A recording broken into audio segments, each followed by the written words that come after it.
Welcome to tonight's webinar, Training the Competitor in Mental Training Skills for Endurance Athletes.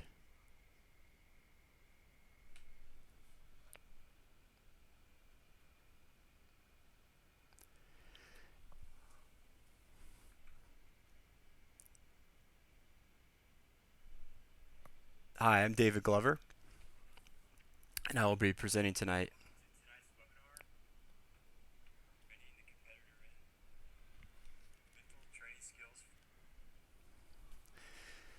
So I'll give a real quick introduction about myself. So I got into triathlon in 1995. I was at the time I was active duty in the Navy, and I'd been diagnosed with cancer. So I was looking for a way to prove that although I had cancer, cancer didn't have me. And so that what began as a personal challenge sort of turned into this lifelong journey to really become the best I could as a triathlete. And so over the time, I've, went from doing, just a few triathlons my first year, and then got into Ironman my third year. Fell in love with the distance, and became a coach in 2005 and a race director the following year, and really immersed myself in the sport. And I'll go a little bit more into my background a little bit later, but needless to say, I've had the opportunity to do a lot of things in this sport, and went back to school. I got a degree in exercise physiology just so I could understand the science behind it, and one of the classes was in mental training, and it's always been something I've been passionate about, because I think it is the difference between a lot of times between first and second, finishing and not finishing, or even taking that first step. Just a couple highlights of my career. I got to be on the back of the Vineman Finishers Medal in 2007. Um, it was when I was inducted into the Vineman Hall of Fame, and this recently, Vineman was an independent race, but it recently bought out by IRONMAN. So that was pretty cool. Although the picture, as my friend likes to tell me, I look like Homer Simpson. About 10 years ago, I was working with a publisher on helping them write some article or write some chapters on another book about marathons, and said, I've always wanted to write about triathlons. And so what started out as a training book sort of turned into kind of my life story and how I got into triathlon, and dealing with cancer, and making my way up into the sport, and eventually hitting a sub 9 hour Ironman triathlon, which I was able to do twice. So just a little bit of background about myself. So why are we here? And really, there's a lot of quotes, along this line, but I like this one. The body is much stronger than you know. It is the mind that is weakness. And I love this picture. It's from the General Smollett Triathlon about 10 years ago. But you can just imagine the swimmer looking out over, it's right before the start of the swim, and kind of thinking over what's going to happen in the race in the next couple hours. Um, so why this topic? Again, my this was my personal best race at Challenge Roth, and sub 9 hour Ironman is not, it's not too uncommon, but it's actually, for me, it was sort of my dream. When I first did my first Ironman, I was like, wow, this is great. Then I got faster, and then it was like, it's like, for the marathon runner, it might be breaking 3 hours. And so it became almost this obsession of how do I get this? How do I go from a 10:14 down to under 9 hours? And and really this pursuit, at some point we're all limited in our physical abilities. I mean, we're born. Some of us are born more, you know, genetically predisposed towards endurance sports. Some are more towards power sports. Some are in between. Um, I got pretty good genetics for nerd sports, but I can also generate a lot of power. So I knew physical training wasn't enough. So I began to look for ways, and this was a 10-year journey to get to this point. Um, to so I began to look for other ways to get there, and really started studying, looking at what's going on with my state of mind. How am I racing? What am I saying to myself during my race? Am I staying focused? Am I do I have a plan, or am I just winging it? And a lot of my first races I was just winging it. So what came out of that ultimately is what's in this presentation, and sort of that path I took, in those tools I acquired over time. And and to be honest, when I did this race, I had this finish in my mind already. I had visualized it hundreds of times, from the training workouts all the way up to race day, and playing through my mind what's going to happen.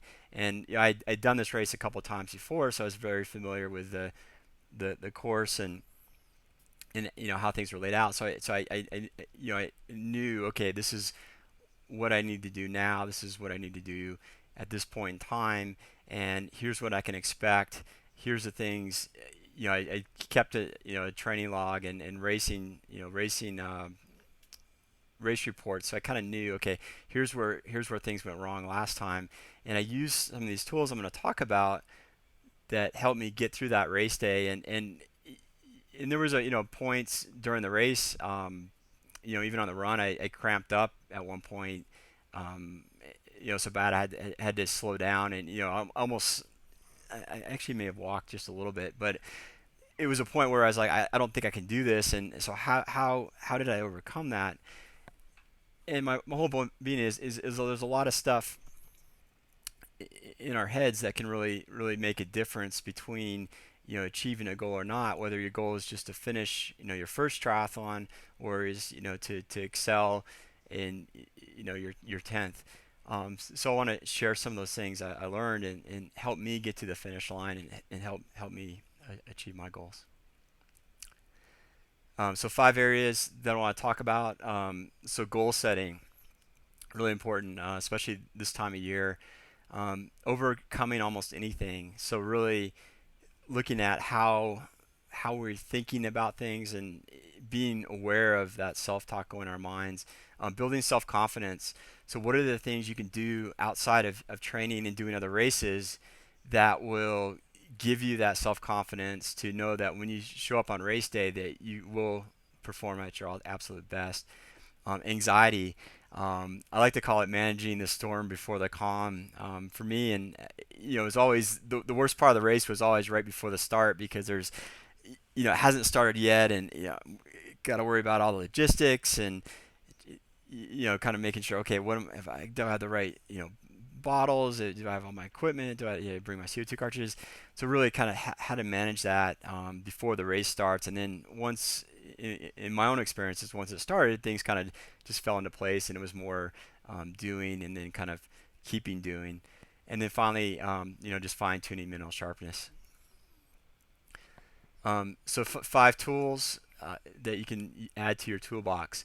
The first one is, it may not seem like a tool, but this actually may be the most important thing you walk away with today. So conscious commitment, making that decision. Okay, where are you today? What are you trying to do?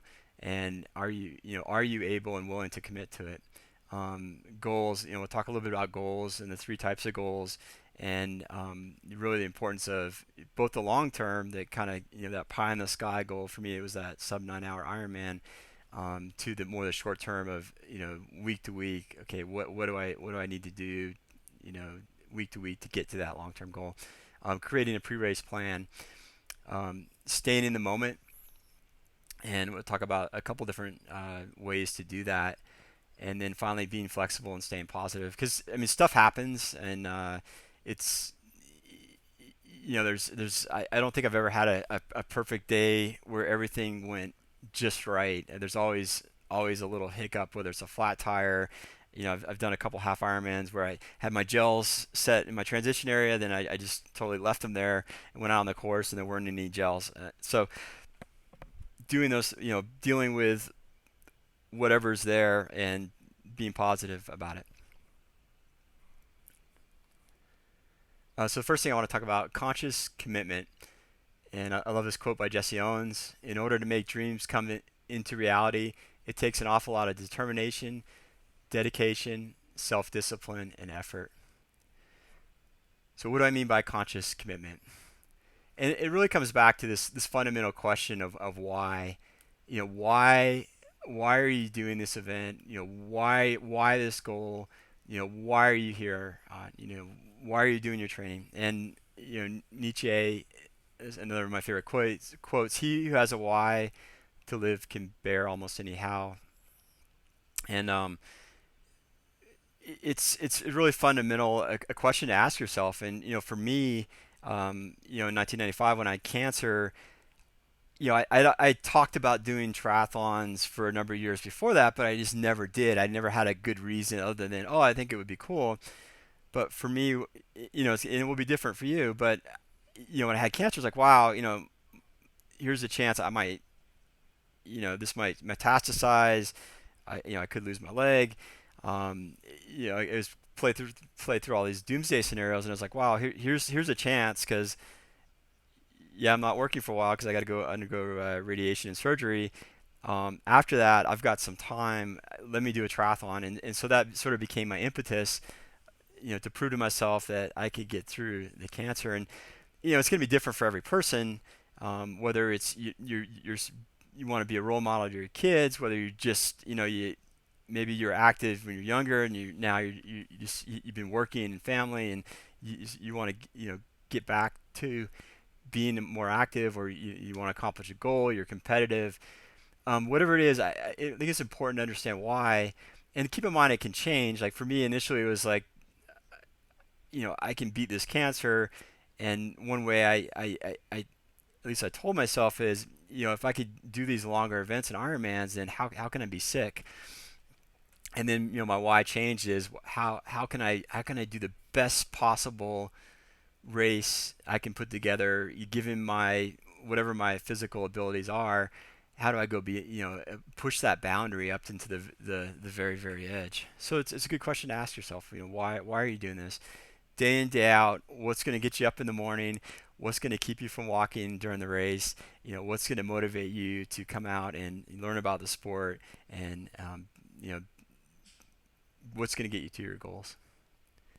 Um, I think it's important when asking this question to kind of look at commitment level, and I like this continuum, and I use this a lot when working with clients. Is there sort of this level of commitment for anything we do, and even work, hobbies. um, we say like now I said, oh, I'd like to try scuba diving, for example. It's kind of yeah, I'd like to. I'm not strongly committed. I may do it one day. Contrast that with I commit to, hey, I really want to do scuba diving. I commit to signing up for the certification. I commit to doing a trip, and the same thing applies to triathlon. And it's interesting because my 20-year career, if you want to call it, in triathlon, it's been all over the spectrum. Started out in the I try, I want, and then at some point it became I really commit to, hey, I want to break this sub 9 hour thing, and then in later years it's kind of, hey, I'd like maybe I'll do another race, and it's sort of drifted to the left quite a bit right now. But key point is find out where you are, and really use that as a sort of a benchmark. Okay, are these goals achievable? Like right now, if I'm on the wish level, there's realistically no way that I could go back and do another fast race like I did. And that's okay. It's just being aware. Set actionable goals. Another great quote: "What you get by achieving your goals is not as important as what you become by achieving your goals." So when we talk about goals, I bracketed them into in three types. So outcome, you can think about as your medal, your finisher's medal, your placing, your time, whether or not you finish. So it's something that's measurable and observable by the outside world. When you pull up the results and you say, "Oh, I was ranked, fourth in my age group," that's an example of outcome, and those are great. For me, it was that sub 9 hour race.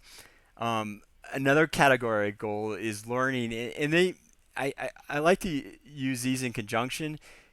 And the difference is, a learning is something you're trying to learn about along the way. So, for example, if my goal was to get that sub 9 hour Ironman race, a learning goal is, okay, what do I need to learn in order to achieve that? Well, one of the things I needed to learn was how to execute a really good nutrition hydration strategy, because there was a period of a couple years in the late 90s.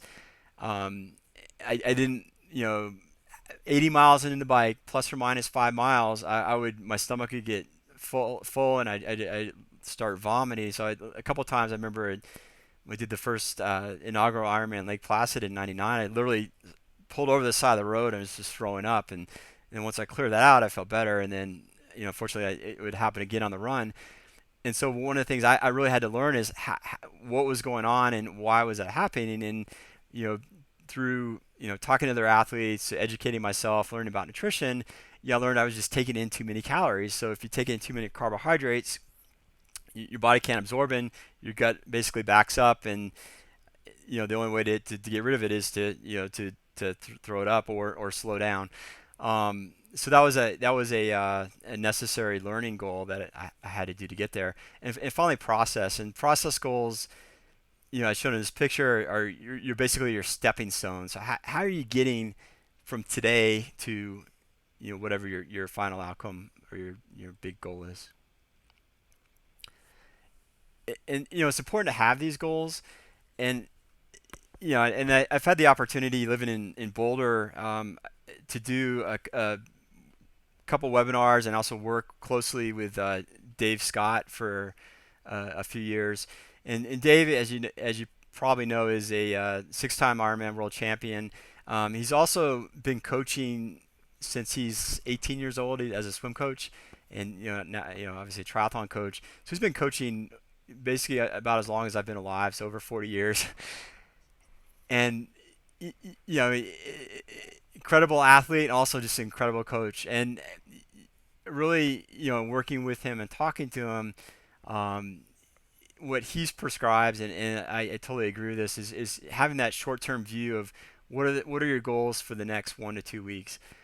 And what this does, it's great for me. It was great having this sub 9 hour Ironman goal, but if I looked at that 6 months before, I was like, how am I going to get there? So these are sort of the stepping stones to get there. And it may be as simple as I've got a training program that I'm following, and my goal is I'm gonna do 80% of it this week. So I'm gonna probably miss 2 or 3 workouts due to other stuff. That's okay. I'm gonna get 80% done. The next week is maybe okay. I'm gonna get 80% done, and I'm gonna practice my nutrition hydration. So whatever it is, it's just taking this big goal of that really fast race and breaking it down into, okay, what am I doing this week? What am I doing next? What it allows you to do, it keeps you on track towards that bigger goal, and keeps you motivated. So it's if for many of us who are overachievers or thrive on accomplishing things, it's a way to say, hey, this is my goal. I got it done. I'm inspired to keep going. Tips for goal setting. Um, you can Google this acronym, but it's very widespread. But keeping goals simple, few words as possible, measurable. At the end of the day, you want to qualitatively say, okay, yes, I did this, or no, I didn't. Attainable. If I were to say, yeah, I want to do a sub 8 hour Ironman, even though a few people have done them, I mean, the reality is, I'm just not built for that. I don't have the the swimming skills, the genetics, or the desire. Is your goal relevant to what you're trying to accomplish? And then finally, time bound. So what's the time frame for it? So for me, the sub 9 hour goal was, it was initially like a 5 year goal. Then it so that was the time frame I gave myself, and then it I added on to that. So example, and this is a great example of a process goal. If I say, okay, I'm going to swim, master swimming, so a coach workout 2 times a week from now until goal race. So it's something, it's simple. Either I do it or I don't, and the time frame is from now until say Ironman Maryland in October. So that's an example of a SMART goal. And I'll send out a copy of all these slides, so that you have them. Plus, it will be in the video recording. Create a pre-race plan. Another great quote from Eisenhower: "In preparing for battle, I've always found that plans are useful, but planning is indispensable." And and I love that because it says, "Hey, at the end of the day, it may fall apart, but the process we go through to get there, in thinking about the different things that might happen, and having contingencies, is really what's important." And if you think about it as a roadmap for race day, and I just pulled this from the Ironman Vineman website, and it's from what I can tell, it looks identical to the Vineman bike course for the last, at least the last 10 years or so. So very familiar with the course. I've done it probably 8 times now. And even if you haven't done a race, you can typically go online. You can find the elevation profile, so you can kind of see where the different things are. So if I'm looking at the race, I know that if I start down at the bike start in the lower left-hand corner, it runs along the river, so it's relatively flat. And then I make a left and go up west side, rollers, pretty much flat to rolling all the way up to Canyon Road. And then Canyon Road, a nice decent climb, a nice descent, and then on the backside again, flat, mostly flat, some rollers, until you hit Chalk Hill, which is about a little over a mile long, but it's steep, and that's sort of like the big hill of the course. And the key thing to note with this is you have to do it twice. So you think about, okay, there's two decent climbs, Canyon Road and Chalk Hill. How do I pace myself so if I don't go all the way out on Chalk Hill the first time around, so that I get to it and then I'm exhausted. So just when you think about the race, you kind of break it down like that. For the swim for Vineman, it's in the Russian River, but the river's dammed. There's still a tiny bit of flow, but for the most part, it's basically no flow. It's narrow, so you really don't have to sight that well, because you're basically swimming up one side of the shore and swimming down the other. So those are things that you think about. What's race day? What can you expect? How do you pace yourself? And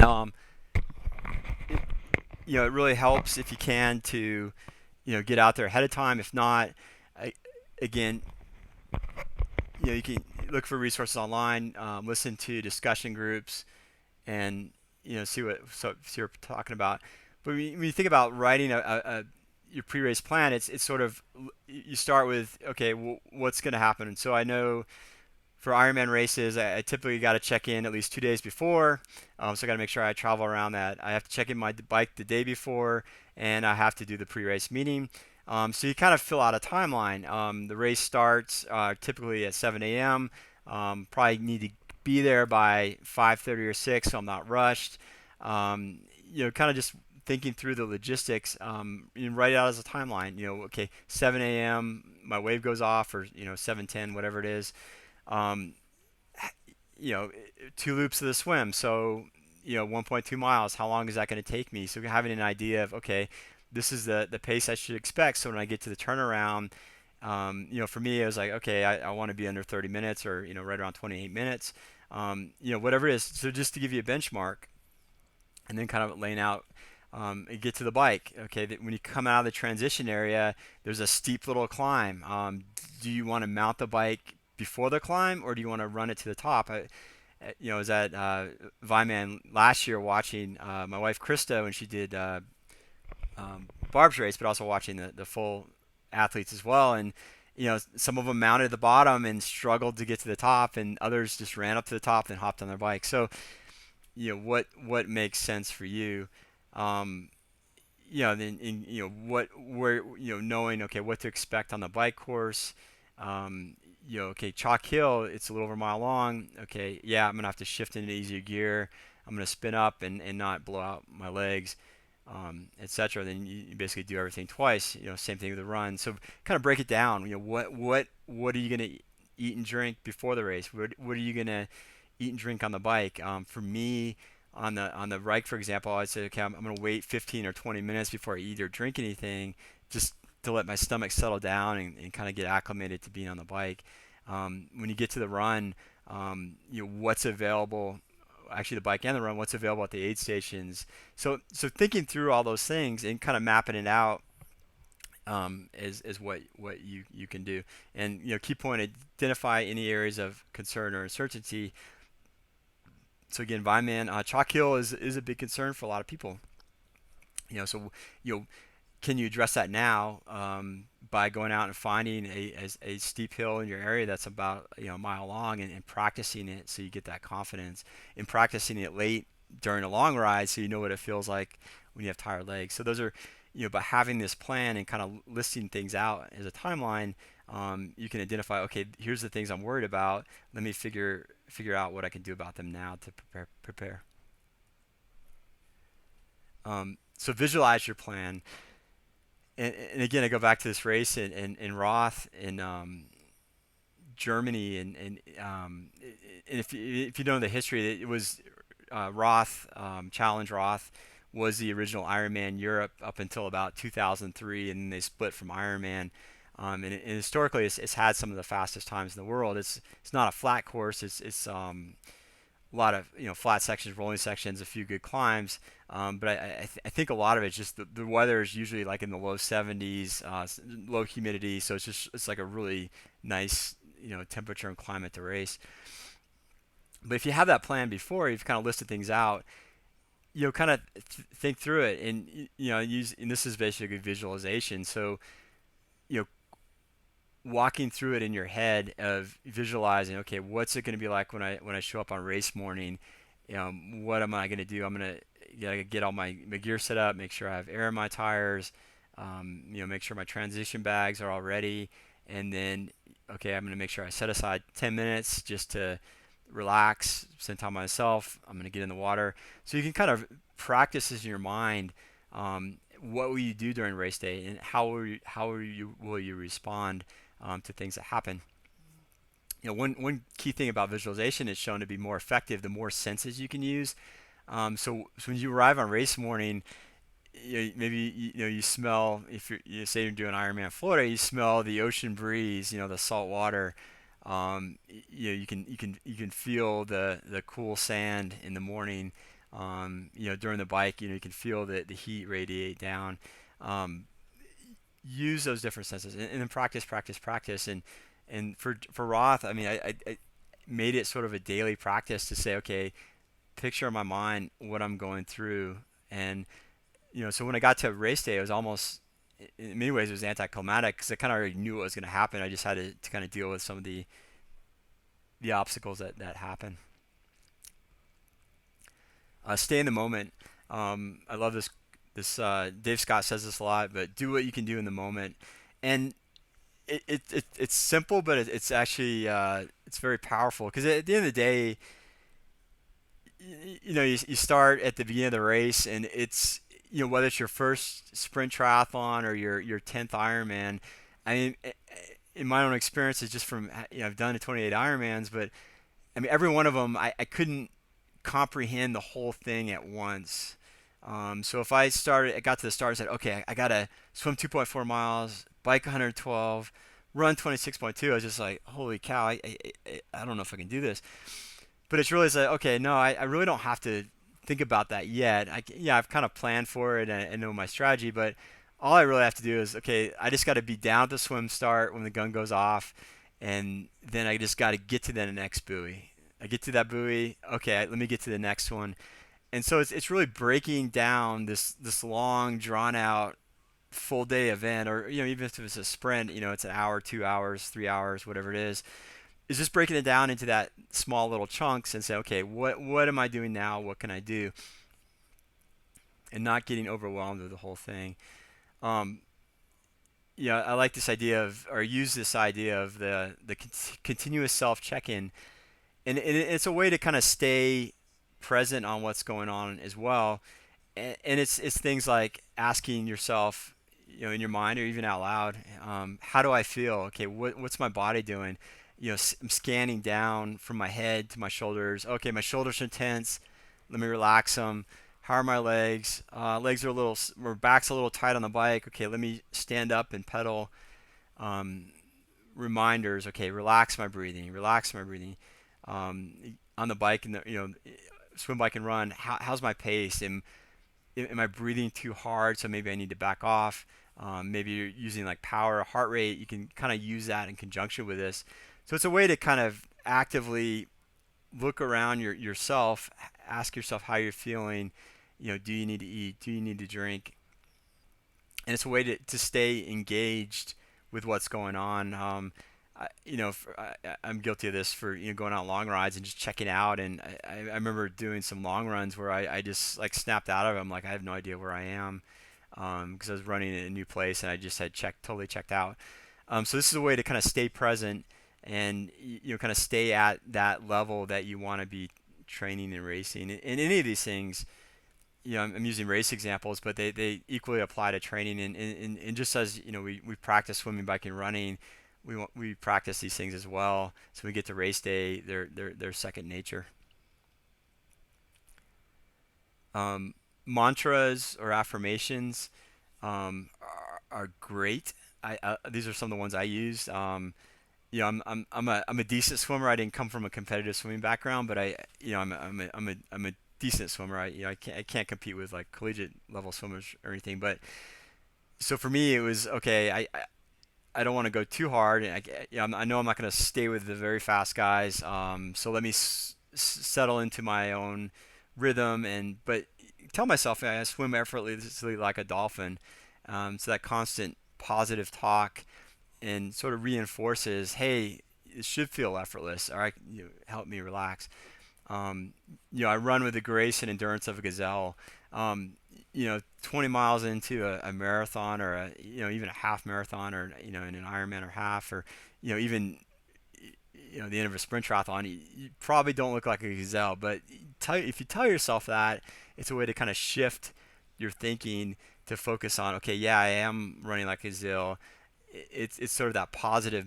You're creating that positive message in your mind, that will help you get through sort of that negative doubt and self-talk. So you're basically reprogramming what you're thinking about. And this is something, again, to practice.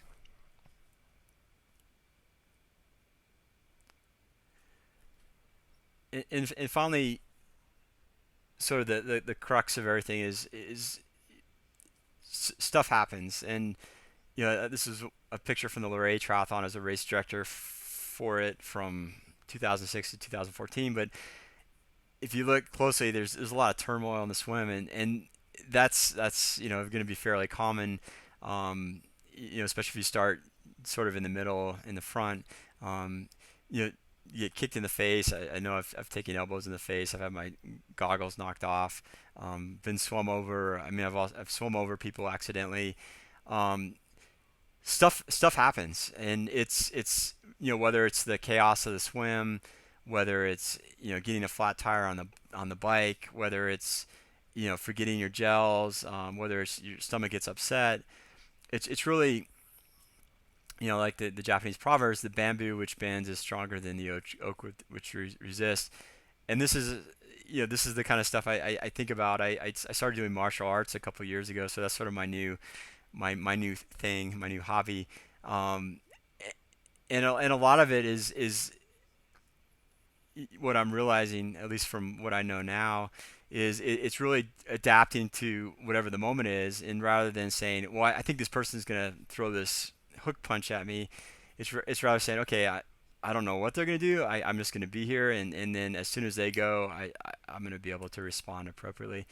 And so the same thing is, it's really saying, "Okay, yeah, we can do all the training, we can prepare, and you know, maybe you get stung by a bee. That stuff's gonna happen. So it's really being flexible, about that. Um, so this is a picture I found. It's I've been that person. You pulled over the side of the road, you're changing your flat. It's one of those worst feelings, especially if you're having a great day up until that point. And the things you can deal with it and move on. I mean, it's kind of common sense advice, and it's in some ways it sounds pretty harsh, but obviously the things you can do ahead of time. So it looks like this person is changing the tire. So they have they brought a spare tube, or at least a repair kit, and probably a CO2 cartridge. So to the extent that you have those things lined up, and so you've thought about them in your pre-race plan, and you've gone through your equipment checklist, is really okay. If this happens, okay, I just got to pull over and fix it. Now that may be a challenge if you're not used to changing tires. Maybe practice that a few times. It shouldn't 10 minutes tops. If you can get under 5, that's even better.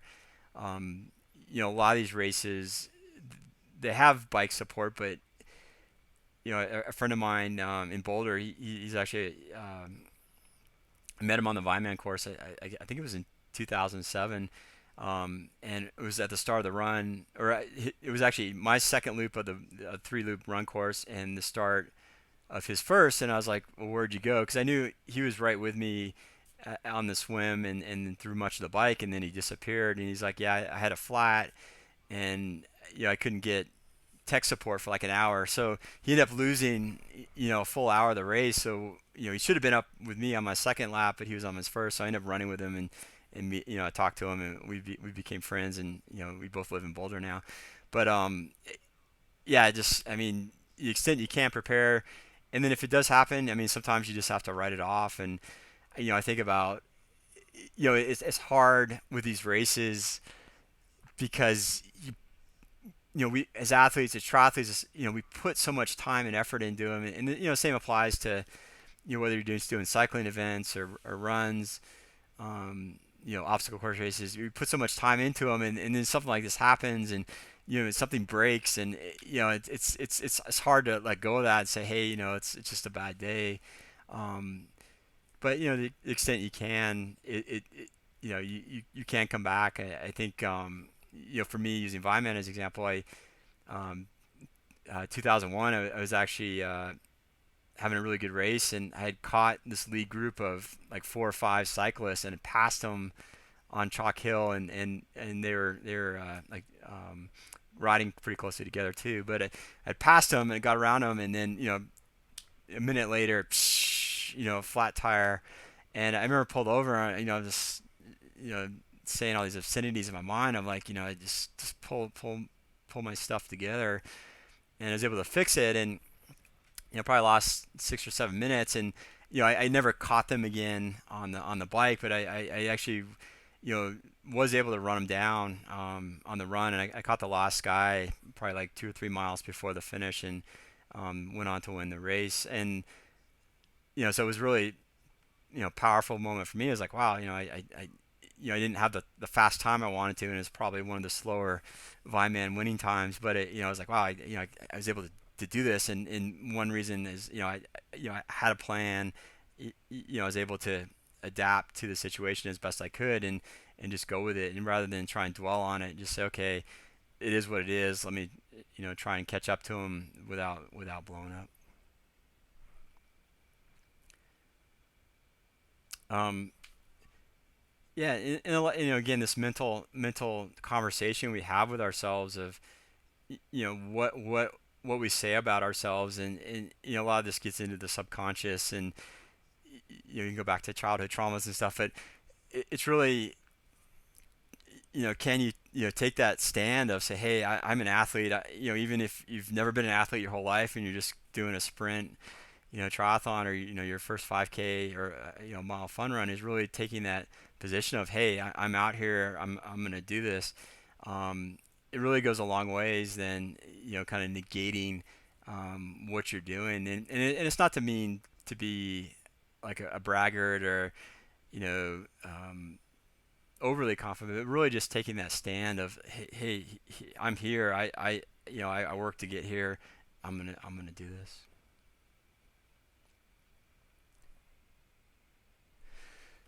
So just final thoughts. I love this picture on the left. That's uh, gosh, I can't remember I can't remember his first name, but at the Luray Triathlon, I just he's finishing. He was in a top five, I think, but you can tell like, wow, he's just pumped, and he's got the guns, and he's got the Fexi logos going on his arms. And then Chris on the right. This is before one of the Boulder, I think, sprint races a few years ago, and she's just like, whatever. You can tell she's sticking her tongue out. So it's really, if you kind of think about it as, it's fun. It's supposed to be fun. Smile. Um, One thing I always tell people is, just always smile and thank the volunteers. Um, if you smile at if you're smiling, I mean, you're gonna get more back from the spectators too, because they'll feed off that. And again, it's really making it into a fun event, and really just do your best. And it's hard, when you throw everything into one race, especially when you start doing these longer races like the half and full Ironmans. And realistically, you can maybe do one or two a year, or maybe a few more, but there's so much time and effort and money tied up in these. It's really hard to have a bad race and not walk away a little bit upset. But at the end of the day, you just go out there and do your best, and learn from it. And for me, I love Ironman as an event, because I always thought of it as this huge jigsaw puzzle with 1,000 pieces, and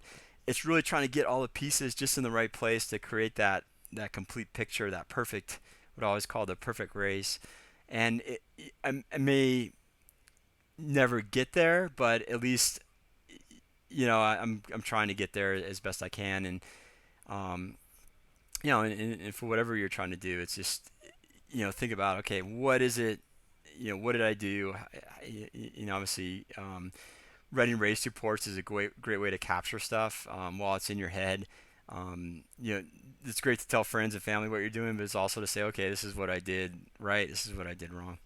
So in the day, so have fun, smile, and just do your best. So thank you for attending. I actually went through this relatively quick. I'm going to post the recording at enduranceworks.net.